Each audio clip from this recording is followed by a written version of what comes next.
ನಮಸ್ಕಾರ ಸ್ನೇಹಿತರೆ, ನಮ್ಮ ಒಂದು ಯೂಟ್ಯೂಬ್ ಚಾನಲ್ಗೆ ನಿಮಗೆ ಸ್ವಾಗತ.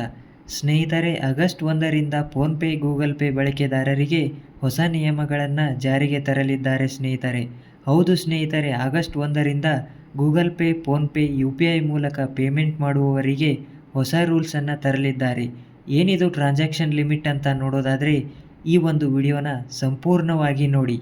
ಅದಕ್ಕಿಂತ ಮೊದಲು ನೀವೇನಾದರೂ ನಮ್ಮ ಚಾನಲನ್ನು ಮೊದಲನೇ ಬಾರಿಗೆ ನೋಡ್ತಾ ಇದ್ದರೆ ದಯವಿಟ್ಟು ನಮ್ಮ ಚಾನಲ್ಗೆ ಸಬ್ಸ್ಕ್ರೈಬ್ ಆಗಿ.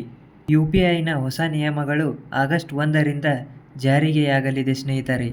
ಹೌದು ಸ್ನೇಹಿತರೆ, ಡಿಜಿಟಲ್ ಪಾವತಿಗಳ ಜಗತ್ತಿನಲ್ಲಿ ಭಾರತೀಯರು ದಿನದಿಂದ ದಿನಕ್ಕೆ UPI ಬಳಸುವುದನ್ನು ಹೆಚ್ಚಾಗಿದೆ ಸ್ನೇಹಿತರೆ.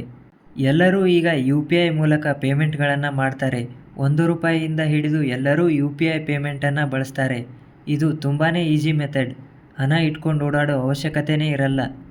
ಈಗ UPI ಸೇವೆ ಮತ್ತಷ್ಟು ವೇಗವಾಗಿ ಹಾಗೂ ಸುರಕ್ಷಿತವಾಗಿ ಕಾರ್ಯನಿರ್ವಹಿಸಲು national payments corporation of India ಕಡೆಯಿಂದ ಆಗಸ್ಟ್ 1ರಿಂದ ಹಲವು ಹೊಸ ನಿಯಮಗಳನ್ನು ಜಾರಿಗೆ ತರಲು ನಿರ್ಧರಿಸಿದೆ ಸ್ನೇಹಿತರೆ. ಏನಿದು ಹೊಸ ನಿಯಮಗಳು ಅಂದರೆ, ದಿನಕ್ಕೆ ನೀವು ಬದಲಾವಣೆ ಮಾಡಿದಾಗ ಬ್ಯಾಲೆನ್ಸ್ ಚೆಕ್ ಮಾಡುವುದು ಗರಿಷ್ಠ ಅವಧಿ 50 ಬಾರಿ ಮಾತ್ರ.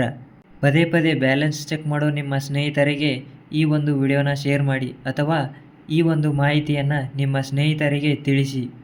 ಹೌದು ಸ್ನೇಹಿತರೆ, ದಿನಕ್ಕೆ 50 ಬಾರಿ ಮಾತ್ರ ಬ್ಯಾಲೆನ್ಸ್ ಚೆಕ್ಕನ್ನು ಮಾಡ್ಬೋದು ನೀವು. ಇನ್ನು ಮೊಬೈಲ್ ನಂಬರ್ಗೆ ಲಿಂಕ್ ಮಾಡಲಾದ ಖಾತೆಗಳ ಮಾಹಿತಿ ಪರಿಶೀಲನೆ ದಿನಕ್ಕೆ 25 ಬಾರಿ ಮಾತ್ರ.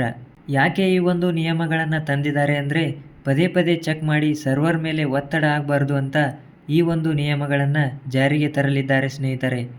ಇನ್ನು ಆಟೋಪೇ ಕೂಡ ನಿಯಂತ್ರಣಕ್ಕೆ ಒಳಪಡಲಿದೆ ಸ್ನೇಹಿತರೆ. ನೆಟ್ಫ್ಲಿಕ್ಸ್, ಮ್ಯೂಚುವಲ್ ಫಂಡ್ ಸಬ್ಸ್ಕ್ರಿಪ್ಷನ್ಗಳಂತಹ ಪಾವತಿಗಳನ್ನು ಇನ್ನು ಮುಂದೆ 3 ಬಾರಿ ಒಳಗೆ ಮಾತ್ರ ಮಾಡಲಿದೆ ಸ್ನೇಹಿತರೆ. ಬೆಳಿಗ್ಗೆ 10 ಗಂಟೆಯೊಳಗೆ, ಮಧ್ಯಾಹ್ನ 1ರಿಂದ ಸಂಜೆ 5ರ ಒಳಗೆ ಮತ್ತು ರಾತ್ರಿ 9:30ರ ನಂತರ. ಯಾಕೆ ಇದನ್ನು ಮಾಡಿದ್ದಾರೆ ಅಂದರೆ, ಇದರಿಂದ ಸರ್ವರ್ಗೆ ಬರುವ ಒತ್ತಡವನ್ನು ಕಡಿಮೆ ಮಾಡಲಿಕ್ಕೆ ಈ ಒಂದು ನಿಯಮಗಳನ್ನು ತಂದಿದ್ದಾರೆ ಸ್ನೇಹಿತರೆ. ಇನ್ನು ಮುಖ್ಯವಾದ ಮಾಹಿತಿ ಏನಂದರೆ, ಪಾವತಿಗಳ ಸ್ಥಿತಿಯನ್ನು ಚೆಕ್ ಮಾಡಲು ದಿನಕ್ಕೆ 3 ಬಾರಿ ಮಾತ್ರ ಚೆಕ್ ಮಾಡಬಹುದಾಗಿದೆ ಸ್ನೇಹಿತರೆ. ಒಮ್ಮೆ ನೋಡಿ ಮತ್ತೊಮ್ಮೆ ನೋಡಲು 90 ಸೆಕೆಂಡ್ಗಳ ಅಂತರ ಇರಲಿದೆ ಸ್ನೇಹಿತರೆ.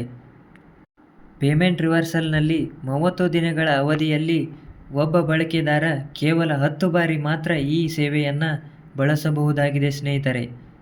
ಅದೇ ವ್ಯಕ್ತಿ ಅಥವಾ ಸಂಸ್ಥೆಯಿಂದ 5 ಬಾರಿ ಮಾತ್ರ ರಿವರ್ಸ್ ಮಾಡಲು ಅವಕಾಶ ಇದೆ ಸ್ನೇಹಿತರೆ. ಈ ಎಲ್ಲ ನಿಯಮಗಳಿಂದ ಸರ್ವರ್ ಡೌನ್ ಆಗೋ ಪ್ರಾಬ್ಲಮನ್ನು ತಡೆಗಟ್ಟಲಿಕ್ಕೆ ಈ ಒಂದು ನಿಯಮಗಳನ್ನು ತಂದಿದ್ದಾರೆ ಸ್ನೇಹಿತರೆ. ಪದೇ ಪದೇ ಬ್ಯಾಲೆನ್ಸ್ ಚೆಕ್ ಮಾಡೋ ನಿಮ್ಮ ಸ್ನೇಹಿತರಿಗೆ ಈ ಒಂದು ವಿಡಿಯೋನ ಶೇರ್ ಮಾಡೋದನ್ನು ಮರಿಬೇಡಿ. ಹಾಗೆ ನಮ್ಮ ಚಾನಲ್ಗೆ ಸಬ್ಸ್ಕ್ರೈಬ್ ಆಗಿ. ವಿಡಿಯೋ ಇಷ್ಟ ಆದರೆ ವಿಡಿಯೋಗೊಂದು ಲೈಕ್ ಕೊಡಿ.